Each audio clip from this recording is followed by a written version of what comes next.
Então, muito bom dia a todos e obrigado por se juntarem a nós neste webinar. É um prazer contar com a vossa presença.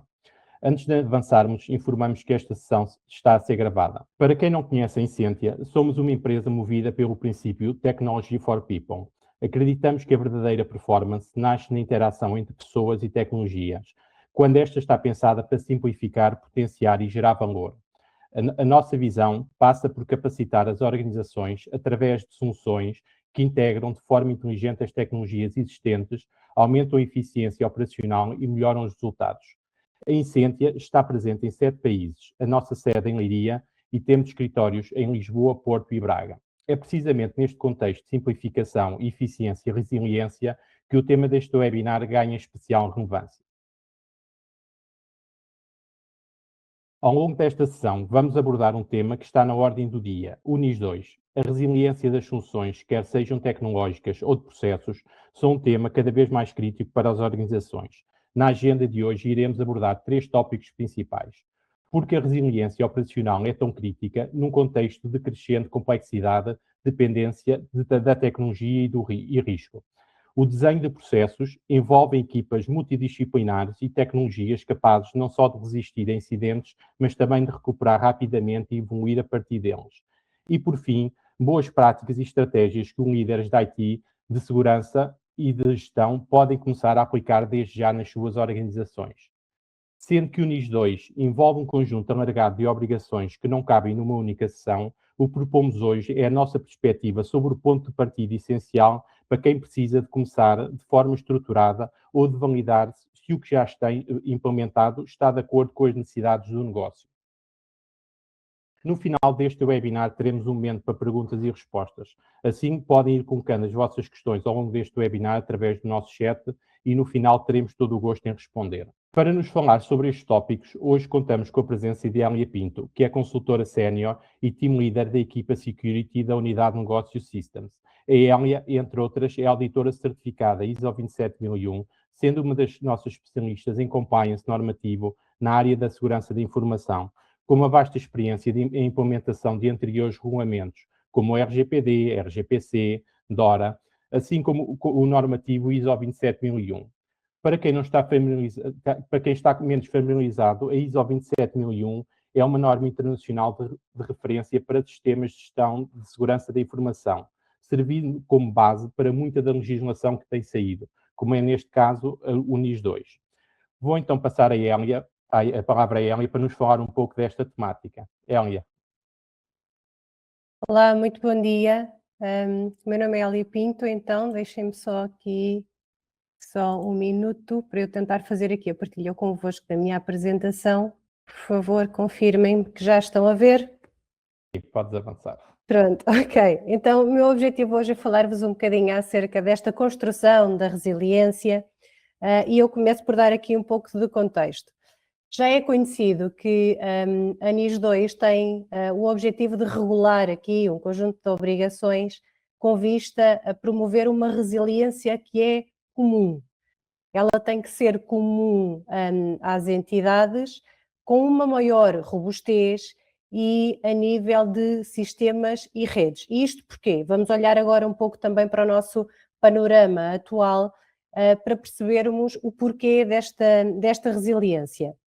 Nós estamos cada vez mais a trabalhar com tecnologias da informação, e ainda bem, porque estas tecnologias de informação têm aqui uma série de vantagens e de valias. Permitem-nos automatizar processos, permitem-nos aqui a redução de custos, muitas vezes trabalhar de forma mais diligente, mais rápida, com menos erros, também nos permite escalar serviços. Portanto, trabalhar com tecnologias de informação é de facto uma mais-valia e tem sido. Por outro lado, nós estamos também cada vez mais no digital. Isto significa que nós vendemos online, comunicamos com e através de plataformas digitais e tomamos muitas decisões baseadas em dados. Então, qual é que é esta tendência? Se cada vez mais usamos tecnologias de informação e se cada vez mais estamos no digital, então nós estamos cada vez mais tecnológicos. Estamos mais dependentes do digital. Temos também mais ameaças, maior frequência, maior impacto. Por conseguinte, alargamos a superfície de ataque e também o impacto de potencial incidentes. Ora, com base neste panorama, vem então a NIS 2 e ela aparece agora para pedir às entidades essenciais e às entidades importantes, que são aquelas que são identificadas nos anexos da NIS 2, que tomem, sim, medidas técnicas, e fala-se muito das medidas técnicas, mas também que tomem medidas operacionais e organizativas para gerir os riscos das suas operações. Por que então esta resiliência é tão crítica? É crítica, em primeiro lugar, porque ela é uma obrigação legal. Em segundo lugar, não basta dizer que eu cumpro esta obrigação legal. Eu vou precisar de provar. E existe, inclusive, um momento anual identificado na NIS, que é o relatório anual, que vem fazer a demonstração exatamente destas medidas que eu adotei. Quando no relatório anual é dito que é preciso fazer uma descrição sumária das principais atividades desenvolvidas, seja a nível da implementação, seja depois também a nível da continuidade, este é um dos momentos onde as organizações vão precisar de fazer esta prova.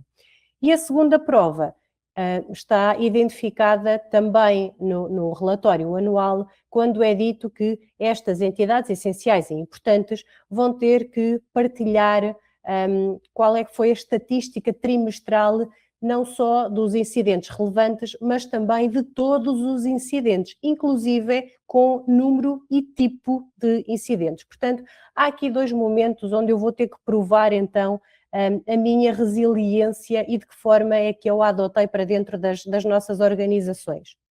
Em terceiro lugar, porque recai sobre as entidades essenciais e importantes o ónus de garantir um nível de segurança adequado ao risco e atualizado sempre que possível de acordo com as melhores técnicas e as técnicas mais robustas. Portanto, eu tenho um dever legal, eu tenho que o comprovar e eu tenho que estar constantemente atualizado. E isto, tendo em conta que a nossa infraestrutura aos dias de hoje é muito mais do que tecnológica. É sim, de facto, nós temos muita tecnologia, cada vez mais, mas também temos pessoas, processos a funcionar e temos os meios físicos e lógicos que lhes dão suporte. Só para fazer aqui, desculpa que eu saltei aqui mais rápido para a frente, tive que voltar aqui para trás num slide, só para fazer aqui um breve resumo. A NIS 2 vem sim obrigar as empresas essenciais e importantes a garantir que incidentes de segurança não prejudiquem o funcionamento do mercado e não venham causar prejuízos financeiros significativos que afetem a confiança dos utilizadores. Portanto, este é de facto o grande objetivo da NIS 2. É que os incidentes que possam eventualmente acontecer e vão eventualmente acontecer não prejudiquem o funcionamento do mercado. Portanto, não tenham aqui um lastro capaz de prejudicar de forma financeira e significativa as restantes entidades. Portanto, temos sim que ser capazes de resistir. Incidentes vão acontecer, o objetivo é poder resistir a eles. Então, por onde começar? Começando falando aqui um bocadinho sobre os processos. E a NIS 2 refere aqui muitas vezes redes e sistemas de informação. E a dada altura parece mais uma vez que isto é tudo muito tecnológico. Só que este normativo é mais do que requisitos tecnológicos. Aliás, bem pelo contrário, ele é acima de tudo organizacional. E o que é que eu quero dizer com isto?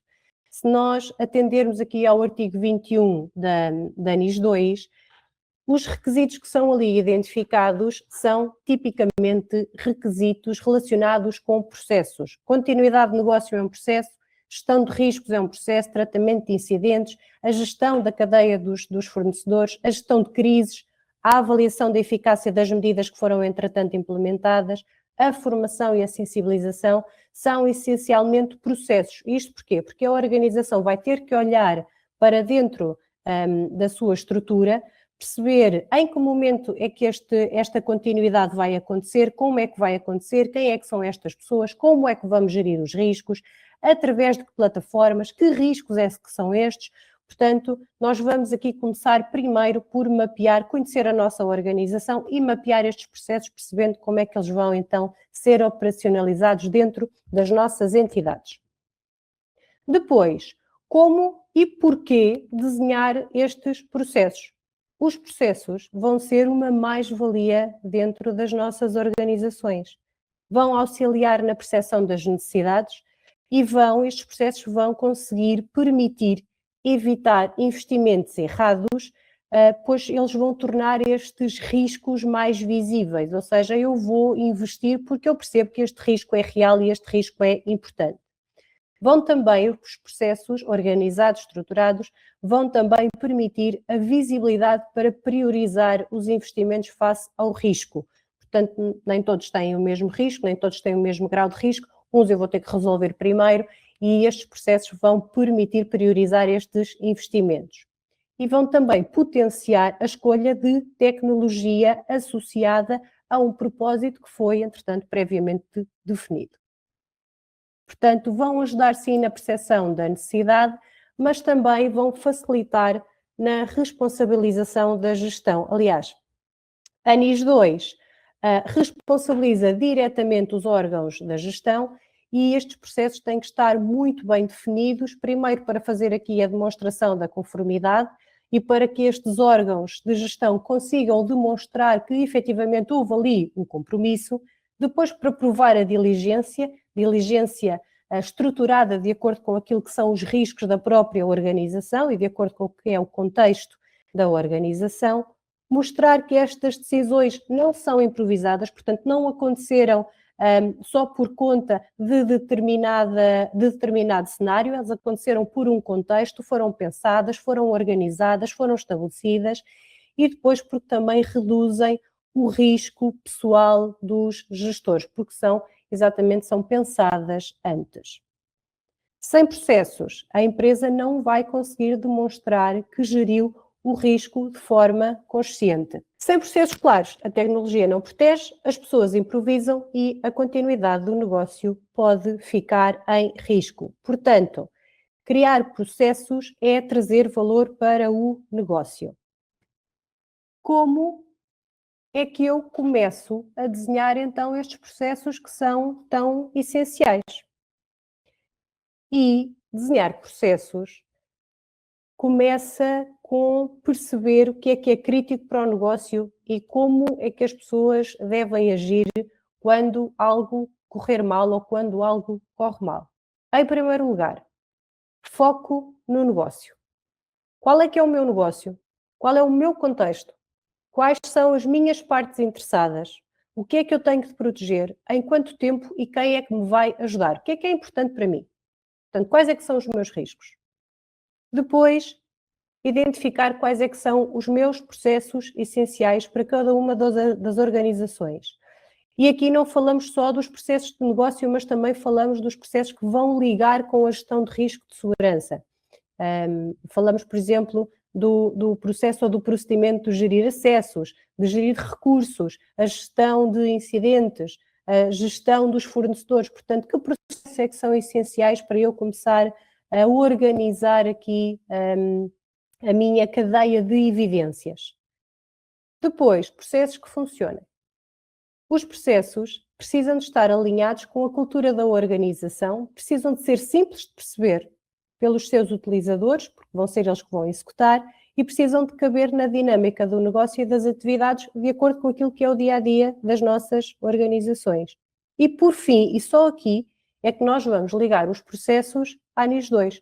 A NIS 2 vai validar que estes processos são cabíveis dentro daquilo que são os controlos, mas só no final. Portanto, não criamos processos para dar resposta à NIS 2, criamos processos para eles trazerem valor à nossa organização e poderem resistir e auxiliar-nos na nossa resistência e na nossa resiliência quando tivermos, sim, um verdadeiro incidente a acontecer. Até aqui falámos de processos. Nós falamos sempre em 3 agentes para a segurança das operações: as pessoas, os processos e a tecnologia. Primeiro falamos dos processos, a forma de organizar a nossa organização, a forma de colocar no papel aquilo que é a vontade da organização e a necessidade do negócio. A seguir, nós não vamos falar, para já, nesta fase, em tecnologia, vamos falar sim como é que chegamos à melhor tecnologia. E depois vamos falar então das nossas pessoas. Boas práticas e estratégias que podemos então utilizar. Primeiro, auditoria. Segundo, continuidade de negócio. Terceiro, formação. A primeira abordagem é focar-nos nestas 3 ações. Explicando cada uma delas. A auditoria, ela vai permitir que a entidade tenha uma visão realista do seu estado de maturidade. O que é que acontece muitas vezes? O conhecimento que nós temos por parte da empresa faz com que se confundam as práticas informais com os processos reais, ou seja, a auditoria vai deixar aqui também de lado aquilo que são as nossas percepções da organização e vai trabalhar com factos, vai localizar-nos exatamente e de forma factual no patamar em que nós estamos relativamente à maturidade que precisamos. Por outro lado, a auditoria vai permitir também um maior contexto sobre a implementação dos requisitos. Isto tendo em consideração que a atividade de cada entidade é diferente face àquilo que é o requisito da NIS 2. Ou seja, a NIS 2 é una e serve para todos. No entanto, as entidades essenciais e importantes, cada uma tem o seu contexto. Nós estamos em vários setores, temos dimensões diferentes, temos níveis de risco também diferentes e diferentes dependências tecnológicas. E, portanto, esta auditoria vai mapear-nos, vai localizar-nos face àquilo que são os requisitos de implementação. Depois, esta auditoria vai também identificar aqui os riscos antes de investir em soluções. E muitas vezes é a auditoria que nos diz que as metodologias que nós já temos em prática funcionam ou não funcionam. Portanto, nós não vamos começar do zero com a NIS 2, a maior parte das empresas e das entidades já tem muito caminho feito, é esta auditoria que permite perceber que riscos é que nós ainda temos e que necessidade é que nós temos de investir. E, por fim, vai priorizar este mesmo investimento ou estas mesmas necessidades. Portanto, a auditoria é o primeiro ponto estratégico, é o levantamento da necessidade, é o para onde é que eu vou, é a orientação primária na implementação. Peço desculpa. A seguir, temos a continuidade do negócio, cada vez mais falada, um elemento absolutamente estrutural por parte da NIS 2, referido diversas vezes e tem como objetivo dar a visão clara à organização de que quando alguma coisa corre mal, a organização consegue ou não consegue continuar. Este é o primeiro caminho da continuidade do negócio e porque nós não podemos deixar de pensar que as organizações estão hoje sujeitas a uma série de incidentes. E não falamos só de ciberataques, falamos também sobre as falhas técnicas, sobre os erros humanos, sobre os fornecedores que não estão disponíveis ou que têm falhas. Portanto, tudo isto são riscos que podem pôr em causa a nossa resiliência. E sendo considerados riscos, nós temos que os considerar naquilo que é um plano de negócio, porque depois também temos que ter forma de resistir. Portanto, este plano de continuidade do negócio vai permitir à organização atuar, e uma forma de atuar, perante um incidente. E esta forma de atuar, ela tem que ser planeada e ajustada. Por outro lado, o plano de continuidade de negócio dá suporte direto à gestão e também à sua responsabilidade, ou seja, uma vez que aqui os órgãos de gestão passam a ser responsáveis também relativamente à NIS 2. Este plano vai dar uma visibilidade clara sobre os riscos, mais uma vez, até porque vamos ter que trabalhar neles para depois construir aqui uma estratégia para resistir. vai permitir decisões informadas e vai demonstrar diligência e preparação. Pode ser também um dos elementos depois solicitado pelas entidades fiscalizadoras. Este plano de continuidade de negócio vai ainda verificar ou poder verificar quais é que são os serviços que são verdadeiramente críticos, quanto tempo é que eles vão poder estar indisponíveis, qual é que é o impacto se não forem recuperados e o que pode esperar e o que não pode esperar. Portanto, para onde é que eu tenho que ser, para onde é que eu tenho que correr num cenário de crise ou num cenário de incidente. E, por fim, a formação. Na NIS 2, a formação não é opcional. O que é que isto quer dizer? Aliás, de acordo com a NIS 2, a formação ela deve ser programada, e por isso é que há pouco, mais atrás, nós falávamos em processos. A formação também vem de um processo, portanto, ela tem que ser programada, ela tem que ser planeada, ela tem que ser focada no risco e no contexto das organizações, ela tem que ser adequada às funções e ela é obrigatória para os titulares do órgão de gestão e para os trabalhadores. Portanto, evidenciada, formação obrigatória. A segurança e continuidade também é uma tarefa de todos dentro da organização e, portanto, é necessário que as pessoas saibam o que é que lhes é pedido e como agir no dia a dia. Os processos só funcionam se forem reconhecidos e, por isso, é necessário também envolver aqui os recursos da organização. Pessoas formadas reduzem risco de exposição a incidentes, não só porque estão mais conscientes, mas também porque conseguem expor aqui estes incidentes de forma mais rápida às equipas que depois vão tratar delas e, portanto, diminuímos aqui também o risco. Em sede de resumo, falámos aqui sobre a resiliência, o facto dela ser crítica pela amplitude das falhas, portanto nós mais uma vez estamos aqui cada vez mais ligados à tecnologia de informação, automatizamos os nossos processos e isso é ótimo, mas temos cada vez mais sistemas a funcionar dentro da nossa organização e é preciso perceber que sistemas são estes, como é que eles estão interligados, porque a malha tecnológica é cada vez maior.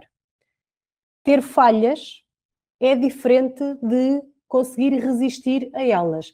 A NIS 2 nunca nos diz para não termos falhas, a NIS 2 diz-nos para nós construirmos resistência, resiliência a estas falhas, porque elas vão acontecer. Portanto, como é que nós vamos conseguir responder a elas no menor tempo possível e não impactando os serviços que estão aqui interligados, porque, mais uma vez, nós temos uma interligação da sociedade cada vez maior. O compliance com a NIS 2 vai muito além dos controlos tecnológicos e foi aquilo que nós vimos. Portanto, a NIS 2 pede uma organização com o apoio e a responsabilidade da gestão para que se estabeleçam aqui, então, esta construção da resiliência. E porquê é que envolve a gestão? Porque é a gestão que tem o poder de estabelecer e apoiar, ditar qual é que é a regra e qual é que é o investimento que vai ser cumprido e é por isso que onera exatamente esta gestão.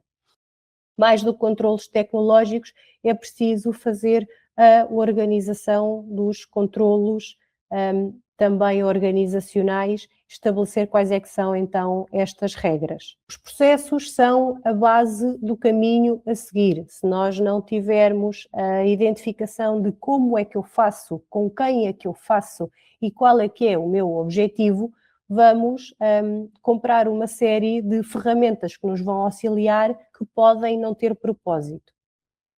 As tecnologias são identificadas pelo negócio e pelos processos. Ou seja, e eu costumo dar muitas vezes este exemplo. Eu não protejo um servidor a 7 chaves se aquele servidor não tiver informação rigorosamente nenhuma.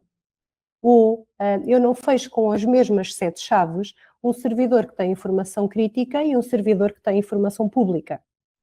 E é exatamente isto que a continuidade do negócio nos vem solicitar.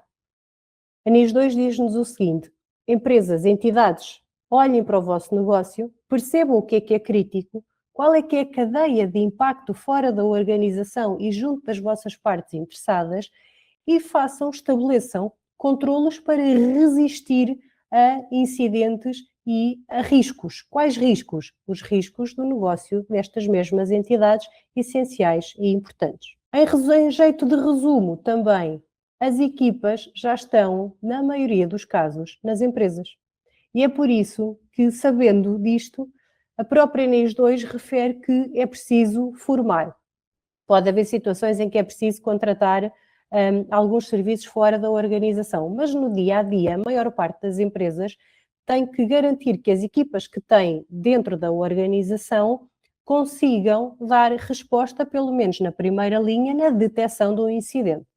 E, portanto, é preciso formar estas pessoas sobre o que é um incidente e o que é a organização classifica como um incidente e a quem é que vão reportar este incidente. E, por fim, falando aqui acerca do objetivo maior desta NIS 2. Mais uma vez, reduzir os riscos de exposição a incidentes a um nível aceitável pela organização.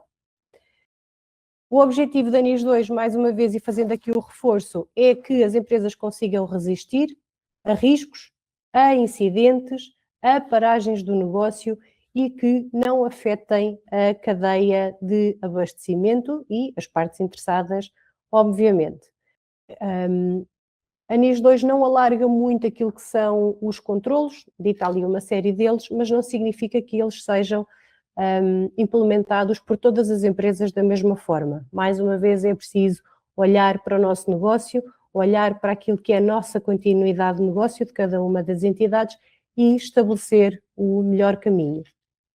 Na Incentia, nós dividimos a nossa estratégia em 3 pilares.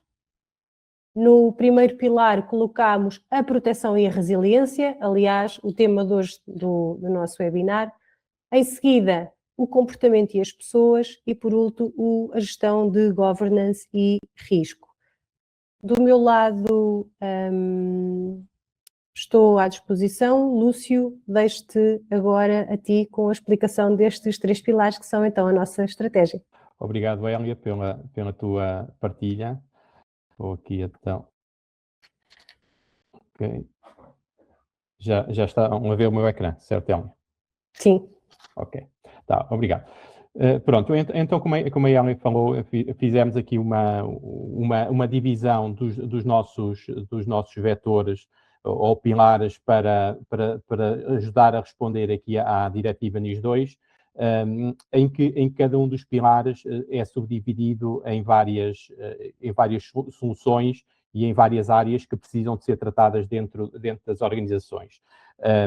Hoje foi aqui muito falado sobre o pilar da proteção e da resiliência e, portanto, com este pilar pretende-se que a organização consiga recuperar operacionalmente mesmo perante todo o tipo de incidentes. E estes incidentes podem ter impacto financeiro nas operações e na própria reputação. Muitas das vezes, os impactos reputacionais são difíceis de nós conseguirmos medir neste tipo de incidentes.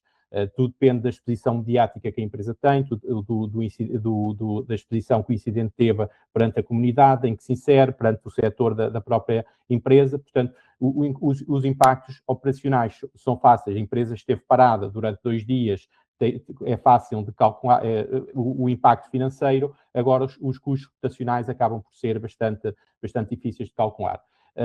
Portanto, como foi bastante referido pela Hélia na apresentação, é necessário identificar os ativos críticos para conseguirmos assegurar a continuidade de negócio desses mesmos ativos. Através deste pilar, pretendemos então reforçar a confiança dos nossos clientes, parceiros, e permitirem cumprir as exigências regulatórias, como neste caso o NIS 2, que é o novo regulamento, mas no passado e de outras legislações que já vieram, que existem pontos que se cruzam, quer do RGPD, quer do RGPC, que vêm sendo a ser tratados pela legislação e a obrigar as organizações a terem um maior nível de exigência. A continuidade de negócio, portanto, já foi amplamente explicada. Pretendemos aqui, então, garantir que as empresas mantenham as suas operações perante as interrupções inesperadas. E agora tivemos recentemente o evento que atingiu a zona de Leiria, que foi bastante divulgado nas notícias e que foi necessário as empresas terem esta capacidade da continuidade de negócio para continuarem a operar nas suas funções, quer na vertente da sua produção, quer na vertente mais tecnológica. Outra área que nós não nos podemos descurar tem a ver com a segurança de acesso físico e lógico. Aqui falamos muitas vezes da proteção digital e das 7 chaves que a Elia falava anteriormente, mas aqui não nos podemos esquecer também dos acessos físicos, de criar várias barreiras para impedir que exista um acesso aos dados e quando falamos de dados, esses dados podem estar em folhas de papel, em dossiês, em arquivos, portanto, é importante existir essa segurança física onde estão os dados que queremos proteger e, mais uma vez, nem todos os dados têm a mesma importância e daí na auditoria, como também foi bastante referido pela Elia, temos essa capacidade de perceber onde estão os dados importantes da empresa. Já no controle de acessos, aqui falamos já mais na componente da gestão das identidades e das permissões. Isto quer dizer que quando nós damos acesso, as pessoas só devem ter acesso aos dados estritamente necessários para cumprir a sua função.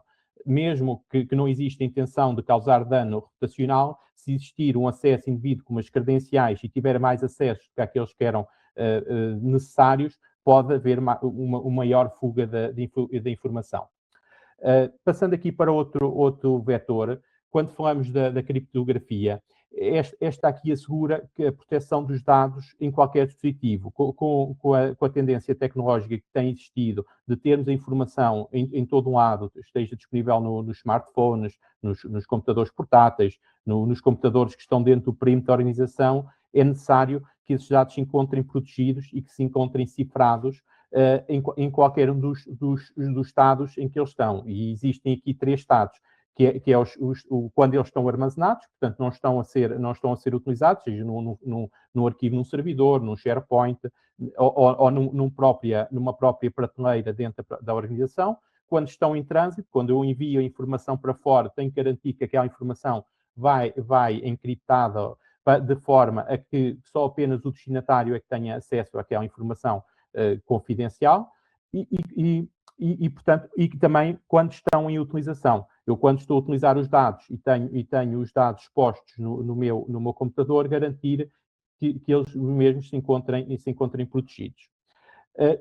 Por fim, aqui dentro deste pilar, não nos esqueçamos que a segurança parte muito da manutenção e da gestão dos nossos sistemas, que assenta num princípio simples. Os sistemas estão, quanto mais seguros, quanto mais atualizados e bem configurados estes estiverem. Aqui não podemos esquecer também de uma monitorização contínua do estado dos nossos ativos.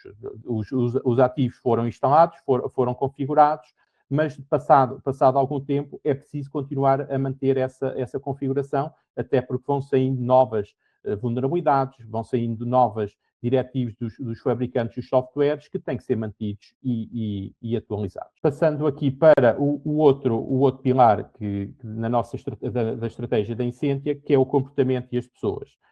As pessoas também já foram faladas pela Elia, que tem um foco muito importante, porque são as pessoas e os processos que na operação diária não se tornem um ponto único de falha, mas sim um fator de proteção. Portanto, as pessoas têm que ter as suas tarefas identificadas de forma a que existe uma continuidade de negócio no caso dessa pessoa ou desse processo que era tratado por essa pessoa esteja identificado. Este controle promove uma cultura de segurança ativa, melhora a capacidade de resposta a incidentes, reduz os erros humanos e assegura que a organização atua de forma rápida, consciente e preventiva, mesmo em situações de pressão e crise. O pior que pode acontecer é quando estamos perante um incidente não sabermos como responder e não termos o plano de como responder e toda a gente estar a pressionar a mesma pessoa. Portanto, é importante estes processos estarem definidos e existir a cultura de quando existe um incidente, que este mesmo tem um tempo para ser tratado e que existem vários passos a serem seguidos. Portanto, aqui quando falamos na gestão dos incidentes, como eu estava a referir, os processos têm que estar bem definidos e identificar, de forma a identificá-los de uma forma rápida e eficaz. Muitas das vezes, os incidentes de segurança só são detectados quando o problema já está dentro da organização. E assim, é importante termos uma monitorização contínua dos nossos temas, preferencialmente 24/7, para conseguirmos detectar em tempo real estas ameaças. Quando falamos de ciberataques, tipicamente estes ocorrem durante os fins de semana, porque é os momentos em que as organizações têm a monitorização num estado mais baixo e não estão tão alerta para uma resposta rápida. Por isso é que muitas das vezes os atacantes preferem utilizar os fins de semana, feriados e etc., para conseguirem tentar executar e levar a cabo a sua ação maliciosa. E esta monitorização 24/7 garante que alguém está a olhar pela nossa infraestrutura durante esse período de tempo. Aqui a ciberhigiene, que na prática é parte da formação que também foi referida, que é muito importante e dos vários níveis de formação que é necessário dar às pessoas.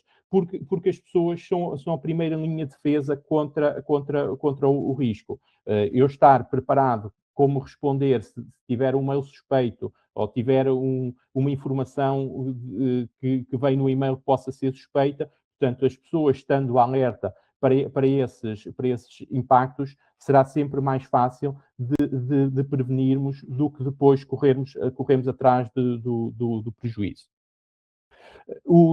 A segurança dos recursos humanos também é um aspecto muito, muito importante que tem a ver com o ciclo de vida do colaborador dentro da organização. Portanto, o onboarding desse mesmo colaborador é feito de forma célere, porque o colaborador está a entrar e precisa de ter acesso aos sistemas, mas muitas das vezes, quando o colaborador muda de funções ou quando sai da organização, os acessos não são ajustados a esses estados que vão sendo feitos.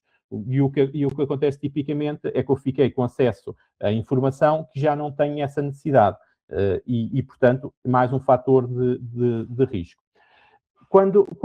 Por fim, dentro deste pilar, falamos da segurança ambiental.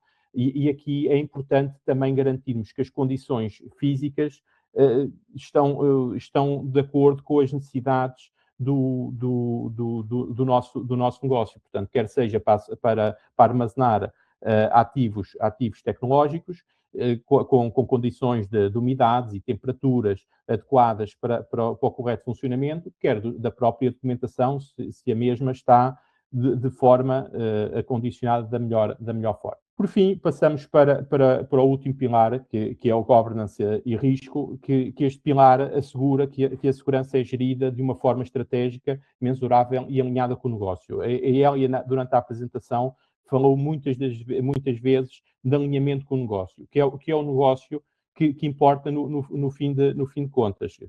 O que pretendemos é que a nossa organização consiga crescer e prosperar e estar preparada para combater um eventual incidente que possa acontecer. Portanto, só estando este trabalho alinhado sobre o risco, mais uma vez, para priorizar os investimentos, assim como de controlar as dependências externas e garantir que as medidas implementadas são eficazes ao longo do tempo. E este resultado é uma visão da maturidade da organização assente no modelo de melhoria contínua. Mais uma vez, este processo e a NIS 2 também introduz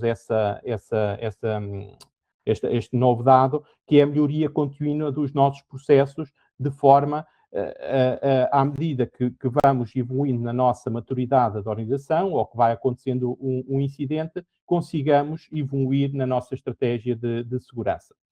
Assim, nas soluções, a política e a análise de risco de segurança é onde transformamos os riscos em decisões informadas, num plano claro e priorizado para a sua mitigação, permite direcionar, mais uma vez, os investimentos e não comprarmos soluções que não estão a responder à necessidade do negócio, e é muito importante conhecermos o negócio que estamos a proteger.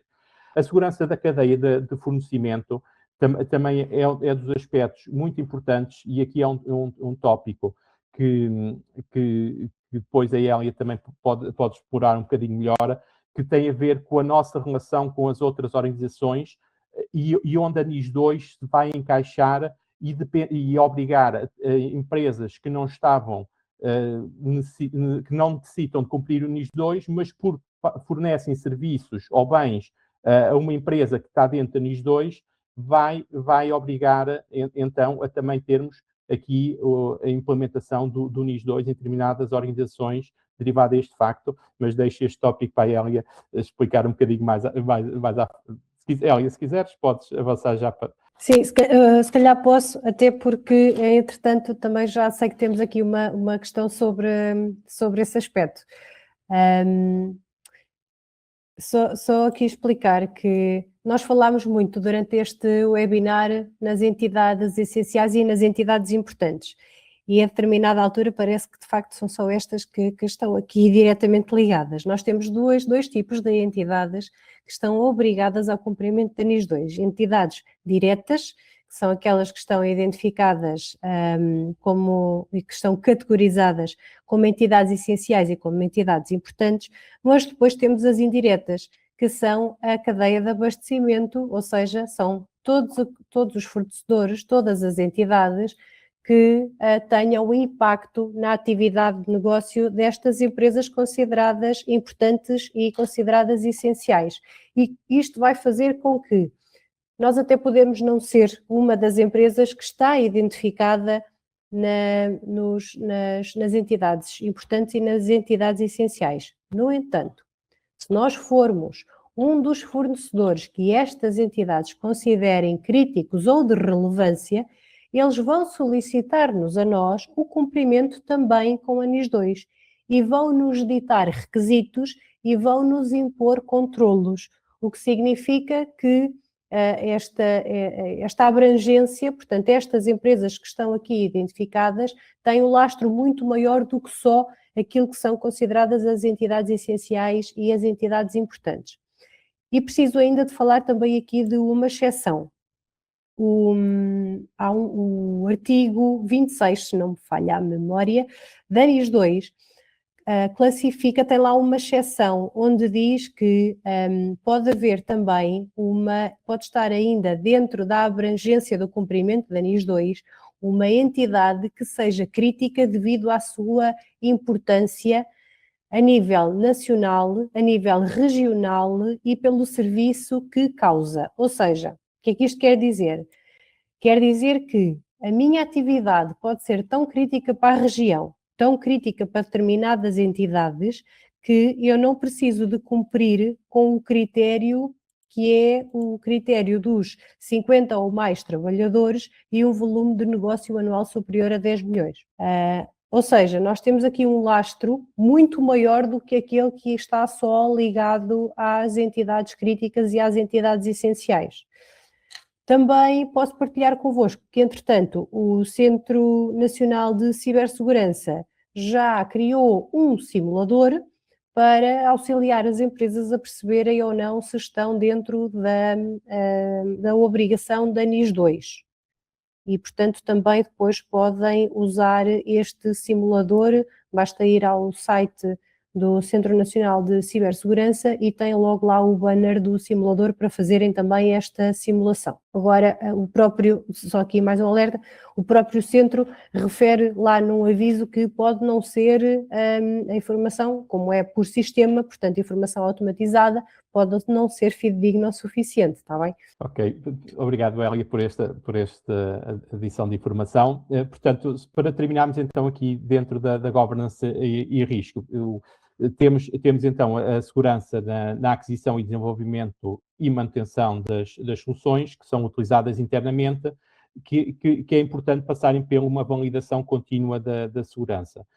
Isto para evitar a introdução de softwares ou de desenvolvimentos que contenham vulnerabilidades ou mesmo que as tenham, que o risco seja aceito pela organização, mas tem que existir essa consciência que foi feita essa análise, mas que o negócio é tão ou mais importante que acaba por ser importante trabalhar com aquele software, mesmo contendo algumas vulnerabilidades.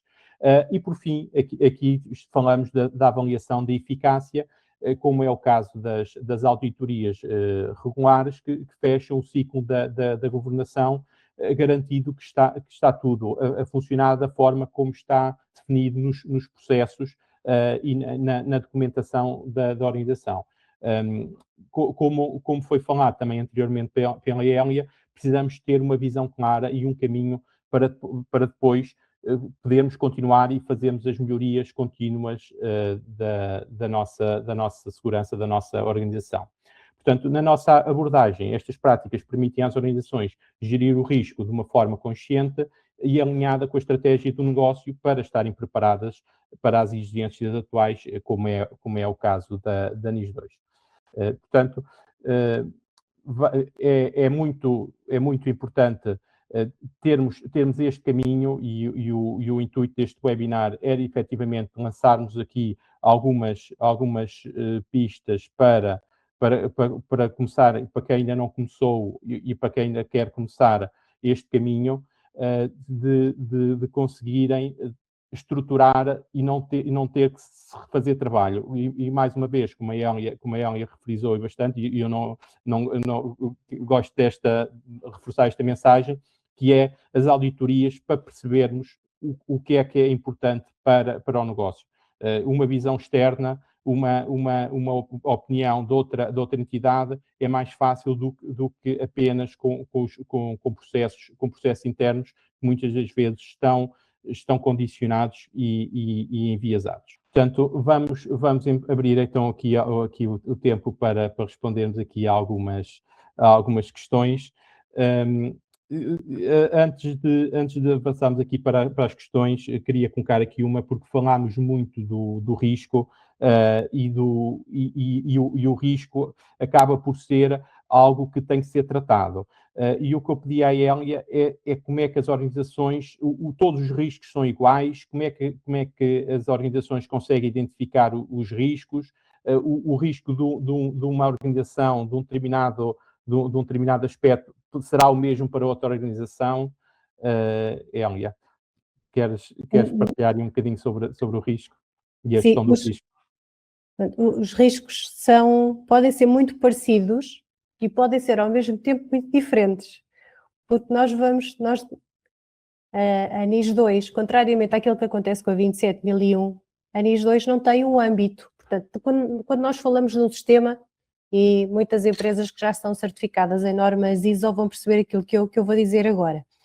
Quando nós temos a necessidade de fazer a implementação de um sistema no normativo ISO, nós definimos um âmbito, trabalhamos para aquele âmbito. A 27001, por exemplo, é um exemplo disso, não é? Quando nós olhamos para a NIS 2 vem dizer-nos o seguinte, vem dizer-nos atenção ao vosso negócio. Identifiquem os riscos e a possibilidade do vosso negócio impactar noutras organizações. E, portanto, as empresas vão ter que olhar para o risco com base naquilo que é o negócio destas mesmas empresas. O que é que eu quero dizer com isto? Quer dizer que nós podemos ter muitas vezes negócios parecidos, não é? Empresas semelhantes, empresas da indústria transformadora, por exemplo, que fazem exatamente a mesma coisa, mas que ao mesmo tempo vão ter riscos diferentes. E vão ter riscos diferentes porque os sistemas utilizados são diferentes, as tecnologias utilizadas são diferentes, o contexto das pessoas que trabalham dentro destas empresas também é diferente, a cultura organizacional é diferente, os mercados para os quais trabalham são diferentes e, portanto, cada empresa tem um risco diferente dos outros. Há alguns que vão ser semelhantes, sem dúvida. No entanto, há outros que vão ser muito diferentes e, portanto, uma ferramenta, uma solução vai funcionar extremamente bem para uma organização, face ao seu contexto, face ao seu mercado, e a mesma ferramenta pode funcionar muito mal para outra organização. Ou porque a pessoa não se adaptou, ou porque a cultura não funciona, ou porque o mercado para o qual trabalha não auxilia a que a ferramenta possa ser utilizada daquela forma. E, portanto, cada empresa é só uma, isto não é um produto, não há um produto-chave, não há um produto milagroso. Há produtos que servem de acordo com o contexto das empresas e por isso é que eu dizia lá atrás que quando nós olhamos para construir um processo, não é? Quando nós começamos, e a continuidade do negócio é um processo, a gestão de riscos é um processo, quando nós olhamos para esta construção dos processos, a primeira coisa que nós temos que fazer é o foco no negócio. Portanto, nós temos que olhar para aquilo que é a dinâmica das nossas organizações e perceber a partir dali o que é que eu quero proteger. E como é que eu só depois é que nós vamos olhar para como é que eu vou proteger. Obrigado, Hélia. Temos aqui mais uma questão que tem a ver se existe alguma framework ou alguma estrutura pré-existente para consulta e realização de auditorias que seja compliant com a normativa NIS 2. Portanto, se existe já alguma base que as empresas possam utilizar. Existe sim, só que o critério das auditorias, ele é baseado na norma ISO de padrão, que é 19011, e ela funciona da mesma forma para todos os normativos. Podemos utilizar esse. Agora, é preciso ter aqui algum contexto da organização também para depois fazer... para depois conseguir auxiliar então nestas auditorias, mas a norma de referência que pode ser utilizada é a 19011, que é o padrão de referência, aliás, para todas as auditorias. Ok, obrigado, Hélia. Temos aqui mais uma questão relacionada com a cadeia de abastecimento. Portanto, como é que uma empresa deve realizar este tipo de fiscalização? Portanto, eu estou a depender que a questão seja relacionada, que eu sou cliente, tenho fornecedores e eu sou obrigado à NIS 2, portanto, como é que eu devo fazer essa fiscalização para conseguir saber se quem me está a fornecer o bem ou o serviço está de acordo e em compliance com a NIS 2? Sim, e isso é uma ótima questão, até porque as empresas que estão obrigadas ao cumprimento com a NIS 2 vão ter aqui vários deveres relativamente à cadeia de abastecimento. Primeiro vão ter que identificar as vulnerabilidades do fornecedor. Ou seja, eu preciso de saber quais é que são as vulnerabilidades que aquele fornecedor pode ter, porque ele fornece bens para a minha organização que está obrigada à NIS 2. Analisar então este fornecedor, perceber que vulnerabilidades é que ele tem, a seguir eu vou ter que identificar os critérios que ele vai precisar de cumprir para eu conseguir garantir, porque no fundo a responsabilidade é sempre das entidades importantes e das entidades essenciais, está bem? Reparem, é só uma nota, esta responsabilidade ela não é partilhada com o fornecedor. Para a NIS 2, o responsável é sempre a entidade importante e a entidade essencial. E, portanto, é passado, mais uma vez, pela própria NIS 2, o ónus da responsabilidade por garantir que o fornecedor não falha. E é exatamente por isso que a NIS 2 diz: identifiquem as vulnerabilidades do vosso fornecedor. Definam critérios para que este fornecedor saiba o que é preciso cumprir. Recolham garantias de segurança. Portanto, não basta identificar o que é necessário cumprir, também é da minha responsabilidade, enquanto entidade importante, enquanto entidade essencial, garantir as provas, garantir as evidências. E ainda dita que estas entidades têm que garantir aqui a possibilidade de auditar. Portanto, também pode ser uma garantia do cumprimento, mas é necessário que haja também negocialmente acordada esta possibilidade de auditar fornecedor. Obrigado, Hélia. Tenho aqui mais uma questão, que fugindo agora ao tema que temos estado a tratar anteriormente, como é que a Incentia nos consegue ajudar as empresas na área da formação? Já temos aqui alguma coisa preparada para este âmbito da formação? Já. Aliás, nós já temos já alguns produtos criados e os dois principais nesta fase são aqueles que dão resposta à obrigação da NIS2, portanto, formação para colaboradores e formação para os líderes e os gestores das organizações. São duas formações em separado.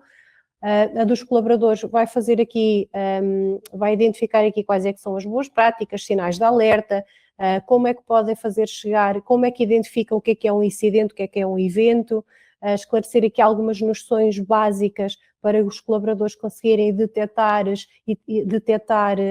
sinais de alarme.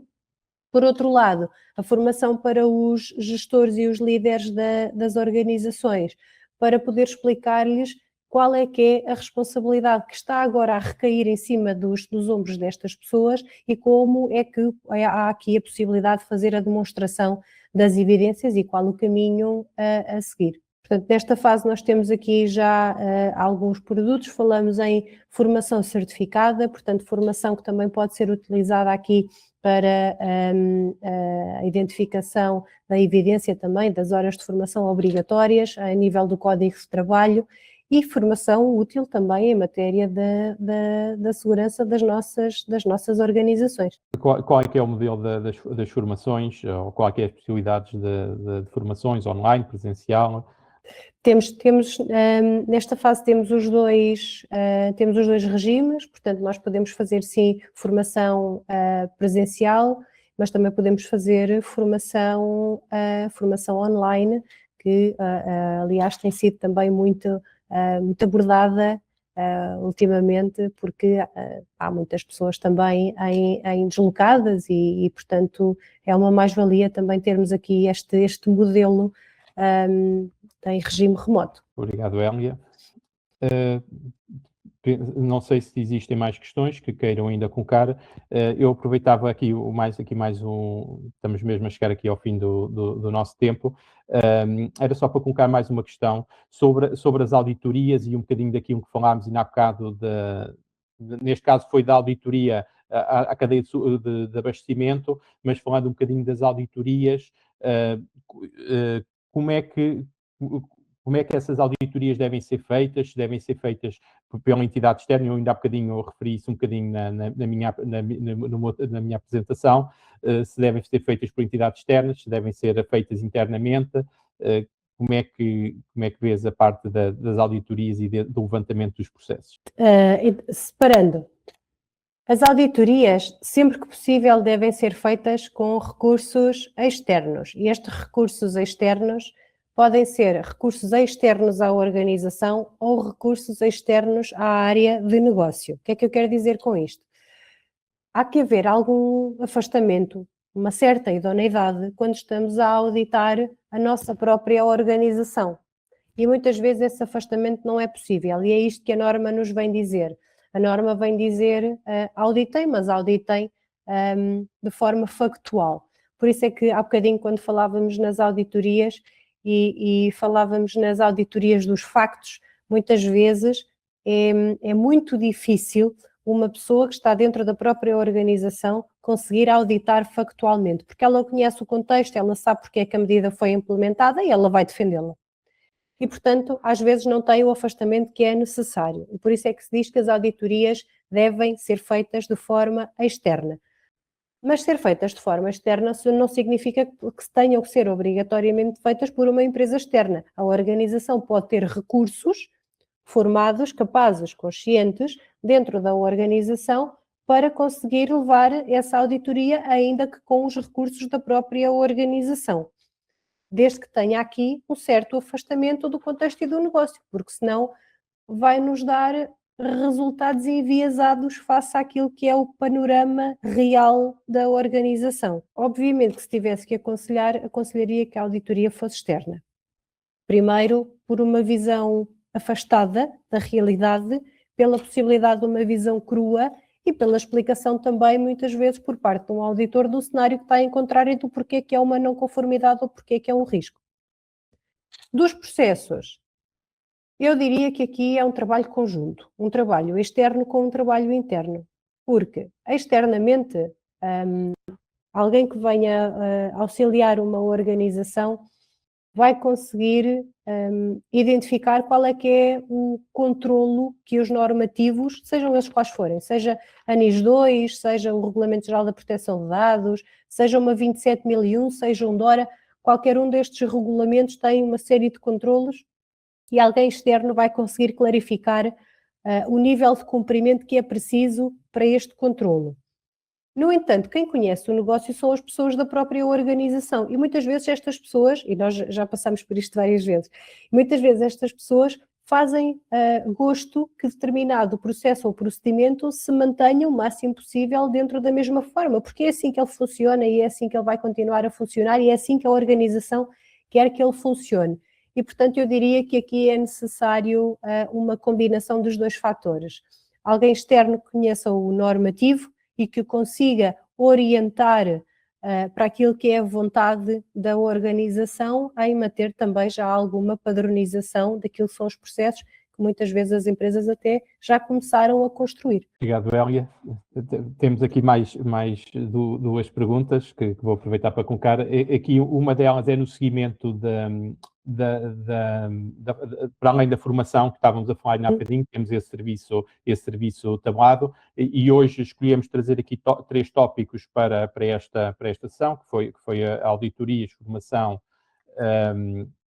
e os processos. Portanto, aqui a pergunta tem a ver que se a Incentia consegue fazer o acompanhamento da implementação de A a Z neste caso da NIS 2. Sim, consegue, sim. A Incentia está preparada para fazer o cumprimento e o auxílio de toda a implementação de A a Z, desde o início ao fim, digamos assim, com a diretiva. Sim, temos todos os requisitos para o fazer e para acompanhar as organizações neste sentido. Agora aqui é uma pergunta mais técnica, mas tem a ver com a gestão de risco, mas peço também aqui a tua opinião, que tem a ver com a questão de obrigar, e a pergunta é se existir na gestão de risco, se existir um determinado departamento que não quer implementar uma determinada solução de antivírus, neste caso, para proteger os seus equipamentos, qual é que deve ser a postura da organização perante este risco, começando pela administração. Deve ser avaliar. Deve ser avaliar se há a possibilidade de este risco alastrar por outros caminhos. Ou seja, eu não quero implementar aqui uma solução de antivírus, mas eu estou na mesma sujeita a ela. Ou o meu risco é reduzido porque determinado equipamento já tem uma solução que eu acho que é capaz de suportar. Nós temos que olhar aqui não só para a solução, mais uma vez fazer aqui referência, e eu acho que esta pergunta é ótima exatamente por causa deste tema. Nós estamos a contar só e apenas com uma medida tecnológica. E vamos andar um bocadinho para trás. Nós ainda não tratámos do processo, ainda não formámos as pessoas. Eu duvido que esta medida, por si só, seja válida, porque nós trabalhamos com pessoas para processos de negócio. Portanto, não sei se esta solução, e uma vez mais eu não sei, eu não sei se esta solução só por si é suficiente. A auditoria vai nos dizer, vai avaliar este risco em várias vertentes: pessoas, processos, comunicações, logística, entrega do negócio, e vamos ver se nestas vertentes todas a solução de antivírus ou a solução que o equipamento já traz é ou não é suficiente, porque nós não trabalhamos só com máquinas, nem trabalhamos só com tecnologia. E, portanto, aqui é um combo, não é? A gestão dos riscos ela tem que ser conhecida de forma transversal. Uma solução tecnológica por si só não é suficiente, não vai ser suficiente. E a própria NIS 2 sabe disto. Por isso é que ela não fala em soluções tecnológicas, ela fala em muito poucas soluções tecnológicas. A NIS 2 fala em criptografia, fala em multifator de autenticação, tudo o resto é processos. E, portanto, nós temos que olhar para os nossos processos. Processos é a nossa dinâmica, é a nossa forma de trabalhar e perceber se esta tecnologia é ou não suficiente, tendo em conta que nós trabalhamos com pessoas, trabalhamos com fornecedores, trabalhamos com diversos riscos. Que riscos são estes? E temos que os medir. Vamos ter que criar uma metodologia de risco, vamos ter que perceber qual é a gravidade deste risco e a frequência com que ele pode acontecer. E só aí que nós vamos ter uma percepção real para poder medir e perceber se a solução de antivírus resolve ou não o risco num equipamento. Portanto, não lhe consigo dar uma resposta firme, porque eu não sei todo o contexto envolvente. E a empresa, para tomar esta decisão, precisa exatamente perceber todo este contexto envolvente, que é exatamente isto que a NIS 2 vos pede. Só para completar um bocadinho aqui a tua resposta, Elia, até porque a introdução daqui, neste caso, uma solução de antivírus também introduz riscos à organização. Portanto, todo esse ecossistema tem que ser analisado para termos aqui uma resposta mais concreta. Ok. Pronto. Lúcio, desculpa, porque entretanto acho que não acabei não terminei aqui, entretanto estava aqui também a ler a questão, porque depois é questionado se com este tipo de postura poderia trazer aqui algum tipo de implicação à empresa. Pode sim. E nós não falámos em coimas nem em valores das coimas, mas só trazer aqui muito ao de leve este tema. As coimas para a gestão são implementadas por duas vias, por ação, portanto, agir mal, de forma insuficiente, ou por omissão. E aqui podemos ter associado também a questão da negligência. Convido-vos a verificar as coimas no novo decreto-lei, portanto, na transposição que, entretanto, foi feita, são bastante elevadas, nomeadamente para as figuras singulares onde está associada à gestão. E acho que ainda temos aqui tempo para mais uma pergunta que também parece pertinente. Na cadeia de abastecimento, os fornecedores são obrigados à autoinscrição na plataforma do CNCS, mesmo não estando dentro dos requisitos, ou seja, não sendo nem essenciais nem importantes, apenas um fornecedor que tem um cliente abrangido, se a empresa cliente considerar que é um fornecedor de serviço crítico. Ou seja, parece-me que a questão é se nós temos que fazer a autoinscrição na plataforma. Não. Até agora não. Atenção, está para sair ainda o decreto e, portanto, não sabemos se vai haver aqui alguma coisa relativamente a este ponto, mas até agora, com aquilo que é a diretiva e com aquilo que é a transposição da diretiva para o nosso ordenamento nacional, não há nada que identifique que é necessário fazer aqui a identificação dos fornecedores na plataforma. Ok. Pronto. Obrigado, Elia, pelas tuas respostas e esclarecimentos. Vamos então dar por concluído este webinar. Posteriormente, ele será partilhado. E resta-me agradecer a presença de todos e pelas várias questões que foram colocadas. Este é, sem dúvida, um tema que está na ordem do dia e que está a conhecer desenvolvimentos constantes e que necessitam de bastante acompanhamento até à sua entrada em vigor. Iremos fazer novas sessões neste contexto do NIS 2. Hoje só cobrimos aqui três tópicos, mas a nossa framework já está bastante madura, já está em implementação em alguns clientes, portanto, estamos disponíveis para vos ajudar, façam os vossos pedidos, se tiverem dúvidas, juntos dos account managers, e teremos todo o gosto em marcar reuniões individuais convosco para esclarecer aqui alguma questão que possa ser necessário.